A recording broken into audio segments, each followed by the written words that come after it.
After being erased from every family reunion for 10 straight years, I thought I'd finally learned how to live without them until the day they showed up at my doorstep uninvited, standing on the marble porch of the life they never believed I could build. I remember the way my hand froze on the door handle, not from fear, but from a kind of quiet anger that had aged with me. When I opened the door and saw their faces expecting the same old version of me they used to ignore, I didn't raise my voice, I didn't break. I just said one sentence. And watching the color drain from their cheeks felt like watching a decade of wounds finally speak for themselves. My name is Austin Vale. And before I share everything that led to that moment, I'd love to know you're here with me listening. Just say listening in the comments or tell me where you are right now. I love seeing how far my story can reach. Sometimes even the smallest connection makes a story feel heard. Thank you. And now, here's my story. And if you haven't yet, hit that subscribe button so you don't miss the next chapter. It means more than you know, especially to someone who spent years feeling invisible. By the time my family finally showed up at my front door, faces pale and eyes wide, I'd already spent 10 years learning how to live like I didn't have one.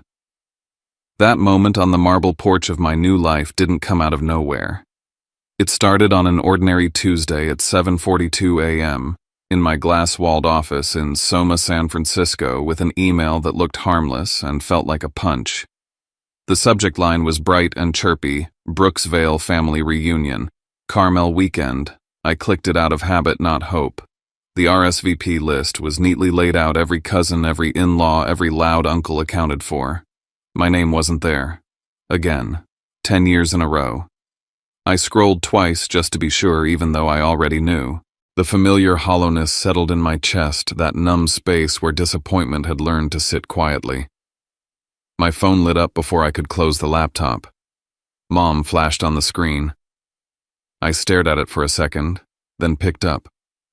Austin's sweetheart, she started using that soft tone she reserved for bad news. She wanted to sound reasonable. About the reunion. The house just doesn't have enough room this year. You know how crowded it gets.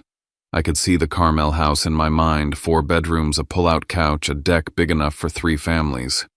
Right, I said. No room. It was the 10th time I'd heard some version of that sentence. The words had been sanded smooth by repetition, but they still scraped going down. She kept talking about sleeping arrangements, kids needing space, how Rowan's twins were a handful. I let her talk until she ran out of justifications. Sure, Mom, I said finally. I understand. I hung up, feeling anything but understanding. A buzz came a second later. Rowan, hey, Ori. I know this is awkward, but I hope you understand. It's just logistics. I stared at the screen at that word logistics and almost laughed. Rowan was the one who organized everything, the self-appointed COO of the family. If my name wasn't on the list, it wasn't an accident. I typed "no worries" and deleted it. I typed "I understand" and deleted that too. In the end, I didn't reply at all. Before I could toss my phone aside, it rang again. Danny's name popped up. I answered on the first ring. Let me guess, he said. You got the annual "no room at the inn" speech. I exhaled sharply through my nose. You betting on my trauma again? I told my coworker I had $20 on your mom using the exact same excuse. Don't make a liar out of me. His joke hit where it always did, that strange place between humor and hurt. You win, I said. She went with space this year. Classic. Man. He muttered, his voice softening. I'm sorry. Same people who raised you still don't see you. That's their loss, not yours. I stared out at the San Francisco skyline, the Bay Bridge cutting through a pale morning sky. Out there, I was Austin Vale, the guy with a corner office and a title that made LinkedIn jealous. In my family, I was the extra chair they kept in the garage just in case, but never brought inside. It's fine, I lied. I've got work. When the call ended, I leaned back in my chair and let my mind drag me somewhere I hadn't visited in a long time, the kitchen of the Carmel house 20 years earlier. I could smell the salt from the ocean and the butter from whatever my mom was burning in the oven. I was 10, standing on a step stool folding napkins into perfect triangles while laughter spilled in from the living room. Rowan's piano practice had been upgraded to a performance that night. The adults clapped every time she finished a piece, telling her she had real talent. Beck, younger than me but somehow always more important, was in the backyard with my stepdad Walter, learning how to throw a curveball for the big game that weekend. Every sound in that house had a direction. The music and the pride flowed toward Rowan. The cheers and the high fives flowed toward Beck. The only voice cutting into my space was my mother's floating in from the dining room. "Austin, keep those napkins neat. We don't have time to redo everything." My sketchbook lay open on the counter beside me, half a page filled with rough charcoal waves crashing against rocks. I'd asked earlier if I could bring it out onto the deck and draw the sunset. She hadn't looked up from her to-do list when she said no. That night, watching everyone move around each other like I wasn't even there, I realized something I couldn't put into words yet. I wasn't part of the show. I was backstage crew. That memory faded as my inbox pinged again, dragging me back to the present. I closed the reunion email without responding. 10 years of the same rejection had taught me one thing: my family had never made room for me, not really. I just didn't know yet how deep that truth ran, or how far they were willing to go to keep me on the outside. I did what I always do when something cracks inside me. I buried myself in work. By 9 o'clock, my screen was filled with projections and maps, the Austin expansion deck glowing in front of me. It was the biggest move our company had made in years, and I was the one in charge of making it make sense. Numbers were easy. They didn't pretend to love you while quietly pushing you away. Still, even cell formulas and growth charts couldn't drown out the echo of my mother's voice. I was so lost in it that I didn't notice someone standing in my doorway until I heard a soft knock on the glass. "You look like you're trying to kill that spreadsheet with your eyes," Theo said. He was in his late 50s, all silver hair and calm authority, the kind of man who made boardrooms go quiet without raising his voice. He'd been my mentor since my first year at the company. "Just fine-tuning the Austin models," I said, forcing a shrug. "Big week."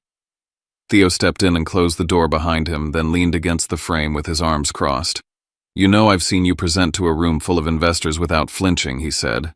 "Today you look like you'd rather be anywhere but here. Talk to me." I stared at the slide in front of me, pretending to read a number I already knew by heart. "It's just family stuff," I said. "The reunion?" he asked almost casually. I glanced up, surprised. "You mentioned it once. Years ago," he added. "You were nervous about taking time off. Said it was a big deal for them to invite you." I let out a breath that sounded too close to a laugh. "Yeah, well, problem solved. They didn't." Theo's eyes softened. Still playing the "no room in the house" card, I nodded. Something in my chest tightened. He shook his head slowly. "You know you're not that kid in the kitchen anymore, right?" The image hit me so hard I didn't answer for a second. "What kid?" I asked, even though I knew. He lifted a shoulder, the one folding napkins while everyone else got applause. I don't know the details, but I've met enough people to recognize that look. For a moment, I couldn't speak. I hadn't told him that story. I hadn't told anyone. His words brushed against a scar I'd long pretended was just part of my skin. I swallowed. "Funny thing is," I said quietly, "they've managed to make me feel like that kid for a decade without even seeing me." Theo nodded once, like he understood more than I was saying. "Handle what you need to handle," he said. "But don't let people who never checked your homework be the ones who grade your life." When he left, I sat there with my palms pressed flat to the desk, heart pacing. I needed air and I needed answers. Maybe that's why I did what I did next. It started as a distraction. I opened a browser tab and typed Monterey County property tax search like it was nothing. I had checked in on the Carmel house before, just out of a morbid habit, but never dug too deep. This time something in me pushed further. Parcel number, owner name, assessed value. It was all public if you knew where to look. I scrolled, and that's when I saw it. 3 years of unpaid property taxes, 2 separate liens, a bright red status flag, at risk of default. I sat back hard. So while they'd been hosting reunions and telling me there wasn't enough space, the house itself had been sinking. I clicked deeper. Mortgage records, refinances, dates. They'd taken out a second loan against the house, then another. The numbers weren't small. The interest rates were ugly. My family, who loved to lecture me about stability and being responsible, had been playing financial roulette with the only real asset they had left, and somehow I was the only one who seemed to notice. My throat felt dry. I kept digging until I hit a scan from the county's legal office meeting notes from a call I wasn't on but probably should have been. One line near the bottom froze me. Family prefers to handle matter internally. Suggests avoiding involvement of Austin in financial discussions. Avoiding involvement of Austin. It was right there in black and white, a neat explanation for 10 years of polite exclusion. They hadn't kept me away to save space. They'd kept me away from the truth. For a long minute I just stared at that sentence, waiting for the anger to hit. It didn't. What came instead was something colder, heavier. A kind of clarity. All those years I'd wondered what was wrong with me, what made me so easy to leave out. Turned out the only thing they were trying to protect wasn't my feelings. It was their mess. I opened a new file and pulled up the form I'd used 100 times in deals for other people and offered a purchase in the name of a holding company. Vale Horizons LLC had been an idea for a future venture, a shell waiting for a purpose. Now it had one. I filled in the parcel number, the address I knew by heart, the offer price that would cover the debts, and then some. My hands didn't shake. If anything, they felt steadier than they had all morning. I didn't call Danny. I didn't run it by Theo. I didn't tell anyone. For once, this wasn't about a board or a team or consensus. It was about me reclaiming a place that had never wanted me but had shaped me anyway. 2 weeks later, I stood in the living room of the Carmel house as its legal owner. The truss beams above me were water-stained. The deck railing was rotting. The old piano in the corner was out of tune. The air smelled like dust and salt and something else, maybe the ghost of every version of me that had stood here trying to be seen. Outside, the ocean roared against the rocks like it always had, indifferent. I listened to it and made myself a promise this house would no longer be the stage for my humiliation. It would not be the backdrop for reunions I wasn't invited to. Whatever happened next, this place would not be where they erased me anymore. I had no idea that signing those papers was the first move in a war my family didn't even know we were in yet. After I signed the papers and the Carmel house legally became mine, I kept digging into the family's finances the same way a surgeon keeps checking for hidden bleeding after the operation.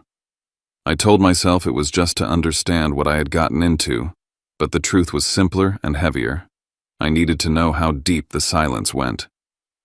My parents had always presented themselves as the kind of people who managed their affairs well, the kind who lectured me on responsibility and financial literacy whenever I made a decision they didn't approve of. But the more I opened the files, the more the ground shifted. Nestled between the tax lines and overdue statements were transactions I didn't recognize, charges that didn't match the household expenses I remembered. Credit lines opened in different years, payments made inconsistently, amounts that were small on their own but alarming when added together. It felt like cracking open a door and discovering a room I never knew existed. As I scrolled through the scans, a memory I hadn't thought about in years rose up sharply. My high school graduation. I could still feel the late afternoon sun beating down on the football field, the scratchy gown sticking to my neck, the sound of hundreds of families cheering as names were called. When mine was announced, I looked into the bleachers out of instinct, expecting anything. But the space where my family should have been was empty. Later, I learned they had chosen to go to Beck's baseball game instead. He needed us more, my mother had said. I'd nodded like I understood, but standing alone on that field with my diploma in hand taught me a truth I didn't have words for. At 17, their silence wasn't incidental. It was deliberate. A choice. That same silence echoed now as I clicked through the financial records. One document hit harder than the rest, a stack of overdue notices tied to personal loans under my mother's name taken to bail Beck out of business attempts that had gone nowhere. The dates stretched back over several years, countless attempts to patch holes in a sinking ship. Every holiday, every time they had told me they were fine, every time they insisted I didn't need to worry, they had been lying. And worse, they'd been lying not to protect me, but to keep me out of it. I sat back in my chair staring at the total amount they owed, realizing it was precisely the kind of debt that could destroy a family home. They had let the Carmel house decay not from neglect but from decisions they made and didn't want me to know about. Another file sat quietly in the digital folder, almost too neat. The title alone made my stomach drop. Family Property Management Authorization. It was a scanned copy of a document Rowan had signed 3 years earlier, placing her as the point of contact for all decisions related to the house. I clicked it open and read line after line until my eyes reached the sentence that explained everything: request to consolidate family communication, streamline decision-making by reducing the number of participants involved. Beneath it, handwritten in a rushed, slanted script, was a note: exclude Austin from all internal meetings. My hands tightened around the edge of my desk. It wasn't an accident. It wasn't forgetfulness. They had carved me out, intentionally. The discovery peeled back another memory, one that lived in the walls of the Carmel house itself. I was 13, lying awake in the small upstairs bedroom that smelled like sun-dried wood and sea air. Waves crashed against the rocks outside, steady and indifferent. I heard laughter drifting up from downstairs, Rowan showing off a piano piece, Beck bragging about making the all-star team, my mother fussing over them both. I waited for someone to call my name, to ask where I was, to notice the quiet. No one did. That night I stared at the ceiling until it blurred, realizing for the first time that being forgotten hurt differently than being ignored. Forgotten meant they had already adjusted to my absence.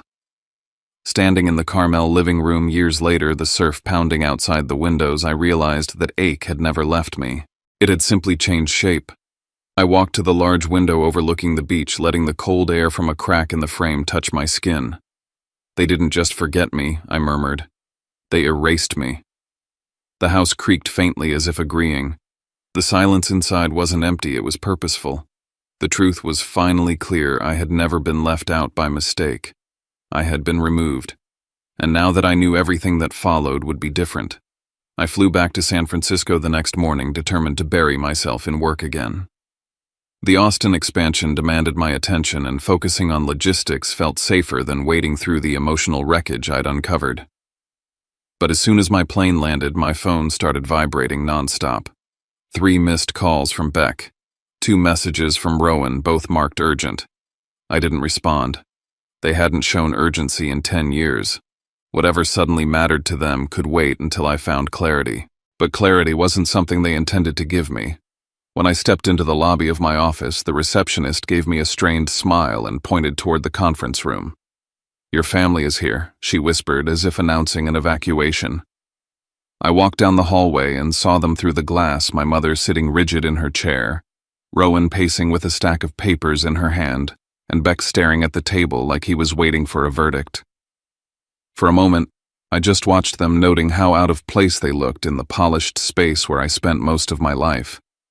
The moment I walked in, Rowan blurted, "You need to stop this." No greeting, no explanation, just a command.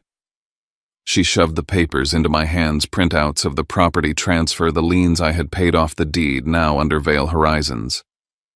"Transfer it back," she said. "This isn't right." I let her words hang there before responding. "What part?" I asked. "The part where I saved the house you were about to lose, or the part where no one thought to tell me?" My mother leaned forward, her voice rising. "You had no right, Austin. That house is all we have left. You exploited us when we were vulnerable." I almost laughed at the absurdity. "Exploited," I repeated. 3 years of unpaid taxes, 2 loans, not a single word to me. "You didn't lose the house because of me. You lost it long before I stepped in." My mother's face went pale, and for the first time I saw fear flicker in her eyes. Before she could respond, Beck cleared his throat. His voice was thin. "It was me," he said. "The second loan, and the business stuff. I didn't tell anyone. I thought I could fix it before it became a problem." I stared at him. Beck had always been the golden boy, the one who got second, third, fourth chances. "And Mom knew?" I asked softly. She closed her eyes. "That told me everything." "I didn't want you to look down on him," she whispered. The irony was almost suffocating. So you hid it from me, I said. All of it. For years. She nodded, unable to meet my eyes. I exhaled slowly, the truth tightening around my ribs like a belt. That's why I wasn't included, I said. Not because there was no room. Because you didn't want me knowing what you were doing. Rowan stepped between us, then her face flushed. I signed paperwork to manage the property. I suggested keeping you out of the meetings. You always question everything, Austin. You complicate things. She said it like it was a flaw, like being cautious was the reason they'd failed. My head felt strangely clear as I looked at all three of them. If you wanted me gone, you should have just said it, I said calmly. You didn't have to hide behind excuses. My mother leaned forward, desperation replacing anger. We need you to keep this quiet, she said. If people find out, it will ruin us. That was the moment something inside me shifted for good. I'm not the one who ruined anything, I said, and I'm not carrying the weight of your choices anymore. I stood gathering the papers. Prove you're not the same people who shut me out for a decade, I said. Not with excuses, with actions. If you want to fix this, start there. I walked out of the room, leaving them in the silence they had once used so effectively on me. But this time they were the ones sitting in it.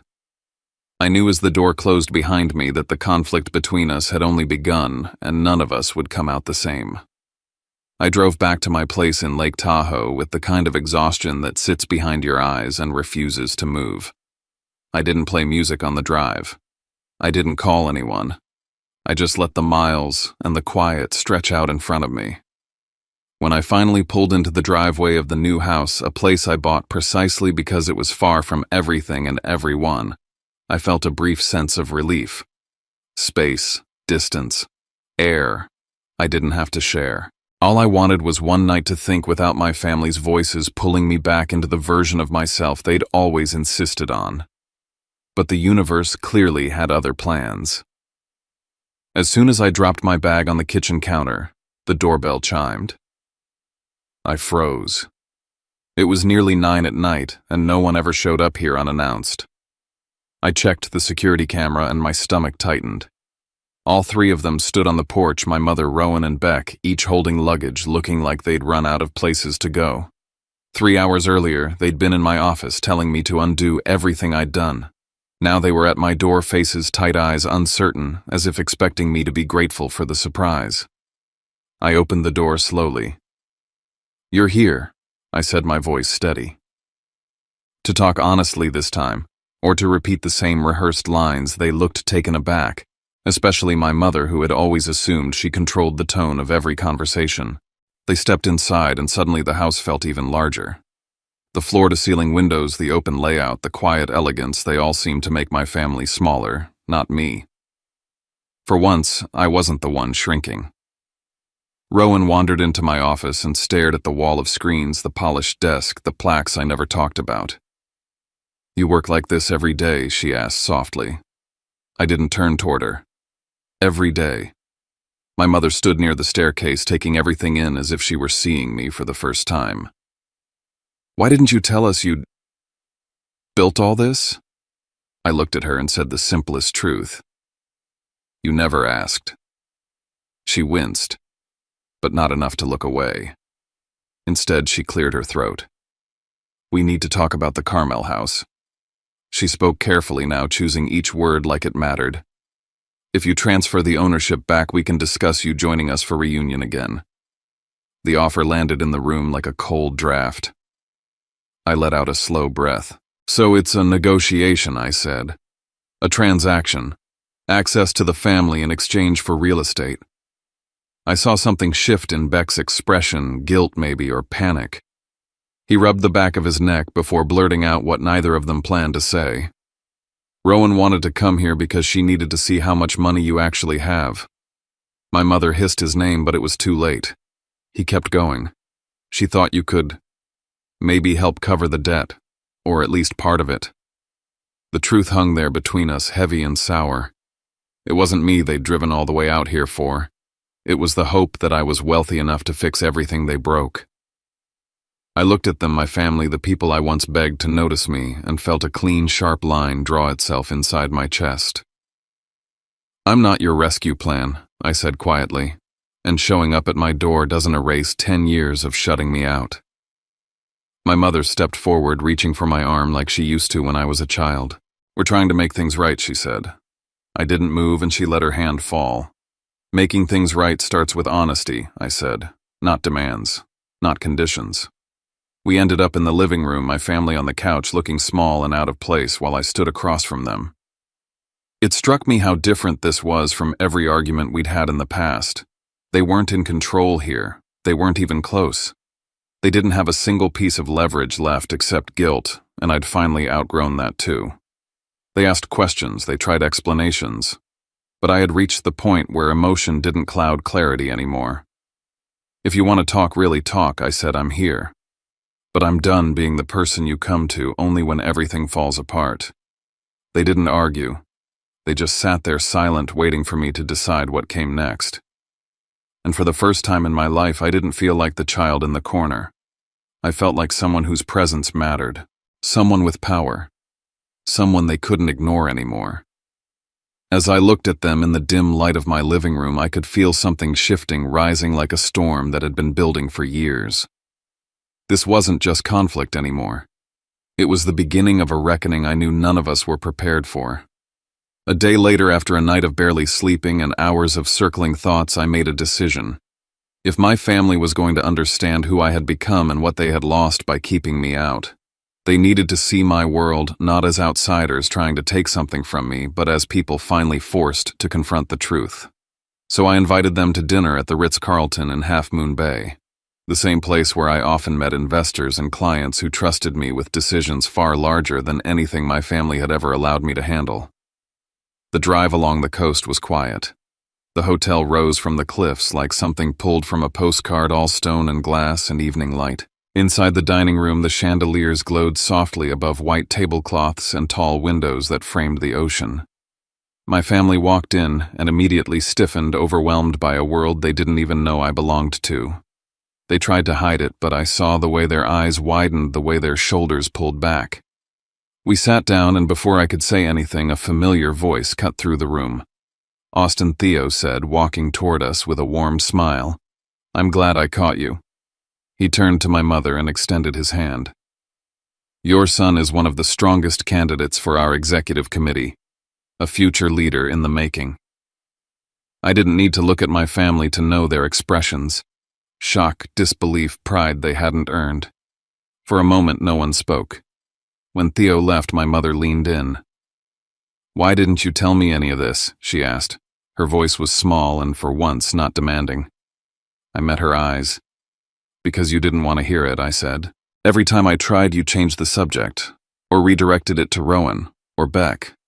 Dinner arrived, but no one touched their plates. My family seemed too busy watching the room, absorbing the reality that I actually belonged here. Halfway through the meal, Rowan stood abruptly and motioned for me to follow. In the hallway, she crossed her arms.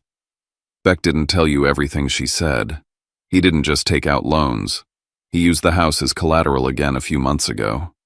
My stomach tightened. Mom didn't know about that part, she added. He was afraid you'd find out, especially after you started asking questions.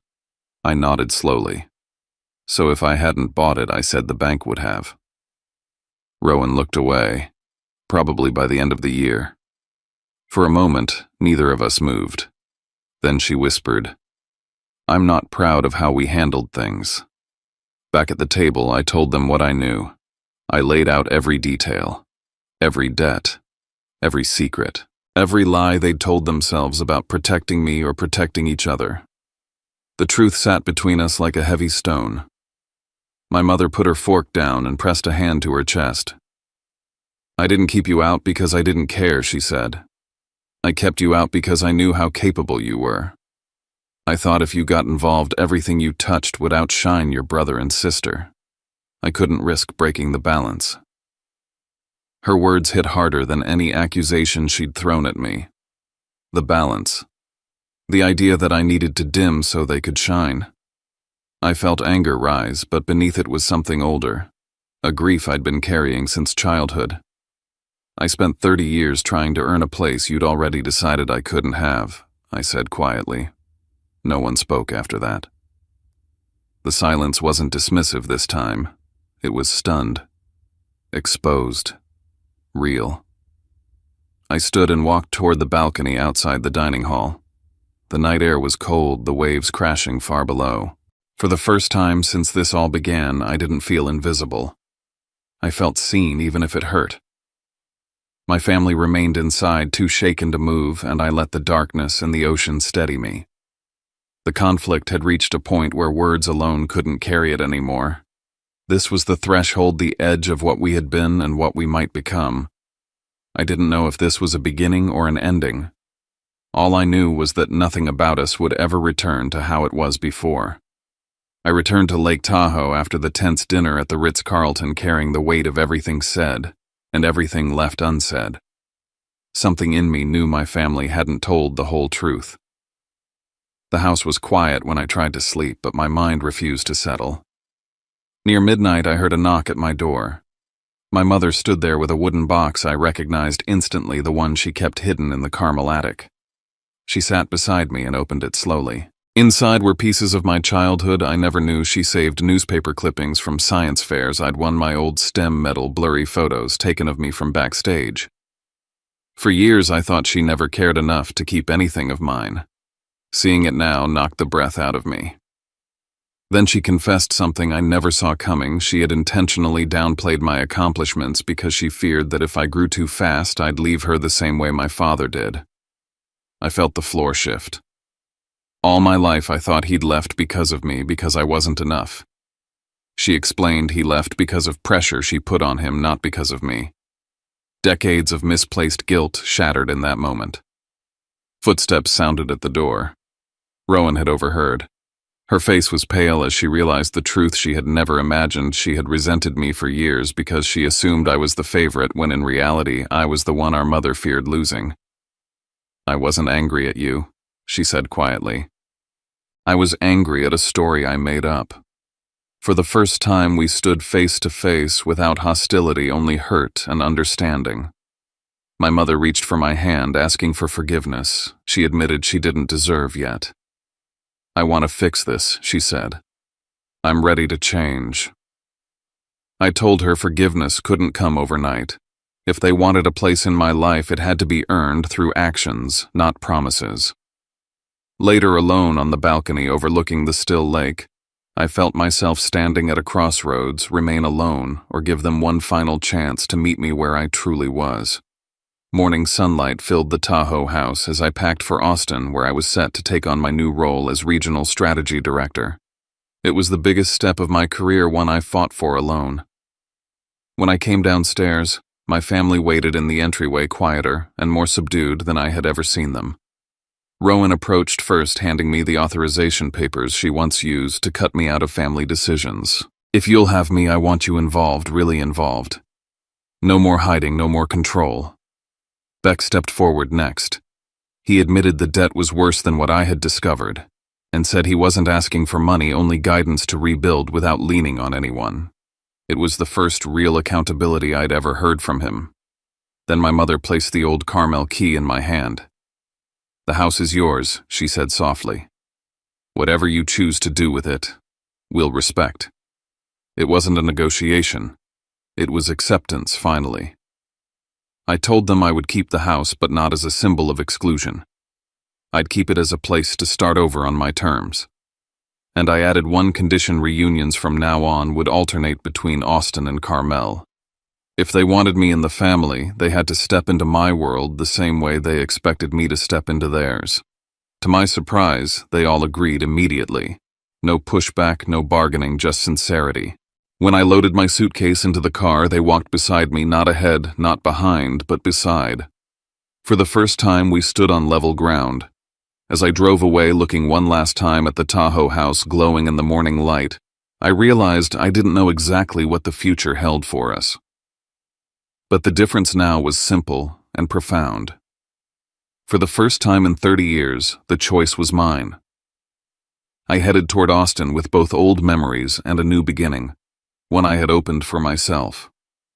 As the road opened in front of me, I realized something I had never allowed myself to believe before: healing doesn't always come from grand gestures. Sometimes it comes from the quiet decision to stop carrying what was never yours. My family wasn't suddenly perfect, and the past didn't disappear. But for the first time, I wasn't walking toward my future with my head turned backward. I was driving toward a life I built on ground I earned with boundaries I finally understood how to protect. And maybe that's the real lesson here. You can't choose the family you're born into, but you can choose the role you play in your own story.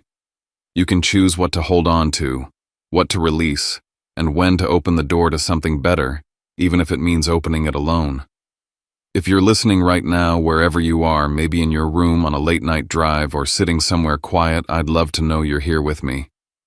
Drop a simple listening in the comments, or tell me where you're tuning in from. I read every message, and it means more than you think. And if this story resonated with you, if it made you feel seen in any way, don't forget to subscribe so you don't miss the next chapter. We're building a place for stories like this, stories about choosing yourself, finding strength, and rewriting what family can mean. Thank you for being here. It matters, more than you know.